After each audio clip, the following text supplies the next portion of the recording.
ज्यादातर लोगों की ये अजीब आदत होती है कि जब भी ये लोग परेशान होते हैं या बहुत ज्यादा बेचैन हो जाते हैं तो ये बाथरूम में खुद को बंद करके जोर जोर से रोने लगते हैं।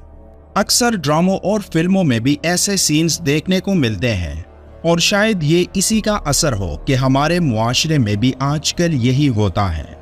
ज्यादातर लोगों का मानना है कि ऐसा करने से वो पुरसुकून हो जाते हैं और उनके दिल का बोझ हल्का हो जाता है। लेकिन ये लोग बाथरूम या टॉयलेट में उस खतरनाक चीज को नहीं देखते जिसके बारे में कुरान में जिक्र है कि शैतान और उसके भाई तुमको ऐसी जगह से देखते हैं जहां से तुम उनको नहीं देख सकते।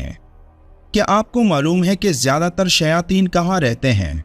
टॉयलेट और गंदगी वाली जगह इन शयातीन की पसंदीदा जगह होती है। लेकिन ये जानने के बावजूद बहुत सारे लोग बाथरूम और टॉयलेट में ज्यादा देर बैठे रहते हैं या फिर रोते रहते हैं, इस बात को जानते हुए भी कि वहां मौजूद शयातीन उनको बुरी तरह से नुकसान पहुंचा सकते हैं। इन लोगों को शायद नहीं मालूम कि बाथरूम में एक इंसान जब रोता है या गुनगुनाता है या फिर ज्यादा देर शीशे में खुद को देखता है तो यही वो वक्त होता है कि ये शयातीन एक इंसान की उन कैफियत का फायदा उठाकर उसे शदीद नुकसान पहुंचा सकते हैं। ये नुकसान जिस्मानी भी हो सकता है और नफ्सियाती भी। पहले ज़मानों में लोग घरों में बाथरूम नहीं बनाया करते थे, फिर वक्त के साथ साथ लोग बदलते गए और सहूलियात के आदी हो गए। चुनांचे पहले घरों के साथ बाथरूम बनाने का रिवाज होता, फिर ये घर के अंदर आ गए और अब तो ये हाल है कि हर कमरे के साथ अटैच बाथरूम हर घर की ज़रूरत बन गया है। ये अटैच बाथरूम सहूलत के साथ साथ इन खबीस जिनों को भी घरों में ले आए हैं जिनकी ये पसंदीदा जगह है और इसी वजह से घरों में बीमारियों, परेशानियों और लड़ाई झगड़ों में इजाफा हुआ। ज़ैद बिन अरकम रज़ी अल्लाह तआला अन्हु से रिवायत है कि रसूलुल्लाह सल्लल्लाहु अलैहि वसल्लम ने फरमाया, क़ज़ाए हाजत की ये जगह जिन और शयातीन के मौजूद रहने की जगह है। जब तुम में से कोई शख्स बैतुल खला में जाए तो ये दुआ पढ़े, यानी मैं अल्लाह की पनाह चाहता हूँ नापाक जिन मर्दों और नापाक जिन औरतों से।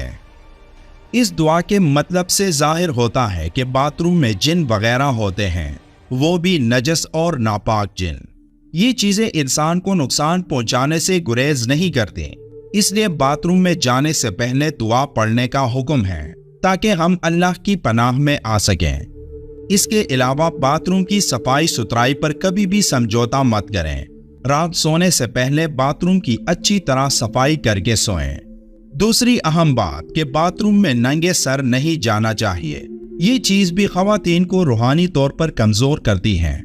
बाथरूम दाखिल होते वक्त बायां पाँव अंदर रखना और बाहर आते वक्त दायां पाँव बाहर निकालना चाहिए ताकि हम रूहानी तौर पर मजबूत हो सकें।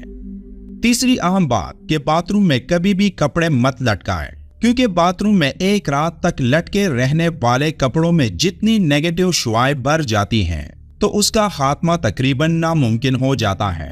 उसका अजाला अगर करना भी चाहे तो कम से कम 72 घंटों तक उन कपड़ों को धूप में रखें। इसलिए मैले कपड़ों को कभी भी बाथरूम में मत रखें। चौथी अहम बात बाथरूम का दरवाज़ा खुला रखने से मुतल्लिक है और ये इंसान के हिफाजती उमूर में से है कि वो बाथरूम का दरवाज़ा बंद रखें, कभी भी खुला मत छोड़ें। बाथरूम से मनफी शुआएं और नापाक जिन और जीनियों को बाहर आने का मौका मिलता है और ये पूरे घर में फैलकर बीमारी, नहुसत और डिप्रेशन फैलाती है। पांचवी अहम बात कि बाथरूम में कभी भी जाकर रोएं मत। रोने की हालत में इंसान जज्बाती तौर पर कमज़ोर होता है और इसी हालत में जब आप बाथरूम में हो तो जिन्नात वगैरह को आपके जिस्म में दाखिल होने का भरपूर मौका मिल जाता है। अमूमन नौजवान नस्ल अपने दिल का गुबार बाथरूम जाकर निकालते हैं, जो कि इंतहाई मुज़र है।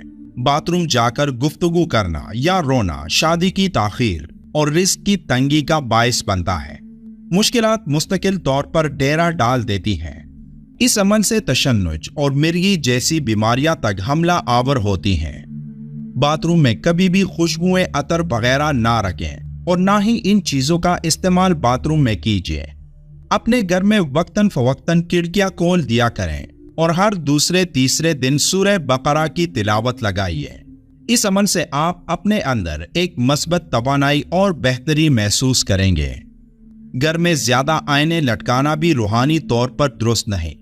इसी तरह जिस जगह से कोई उठकर गया हो उस जगह पर बैठने से गुरेज करें। सुबह शाम की दुआओं को अपनी रूटीन का हिस्सा बनाएं।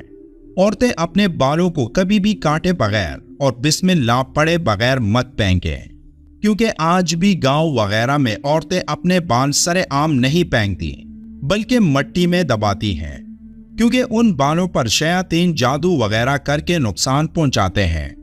रात को मसनून दुआएं पढ़ें और आयतुल कुर्सी से पहले सूरह मुल्क पढ़ने की आदत डालिए। ये ना सिर्फ अजाब कब्र से निजात का सबब है बल्कि इंसान के लिए क़यामत के दिन सिफारिशी बनकर आएगी। घर में दाखिल होते वक्त बिस्मिल्लाह पढ़कर दाखिल हों, इससे शयातीन घर में दाखिल नहीं होते। ये बाथरूम इस्तेमाल की हिफाजती तदाबीर हैं जो उलमा सालिहीन ने बताई हैं। इन पर अमल पैरा होने से डिप्रेशन, बीमारी, नहूसत और रूहानी कमजोरी से बचा जा सकता है। आज के दौर में चूंकि बाथरूम को तो घर से बाहर मुंतकिल करना मुमकिन नहीं, इसलिए मसनून दुआओं के एहतमाम से इन खबीस जिनों से बचा जा सकता है। अल्लाह हम सबको तमाम शर से महफूज रखे। आमीन।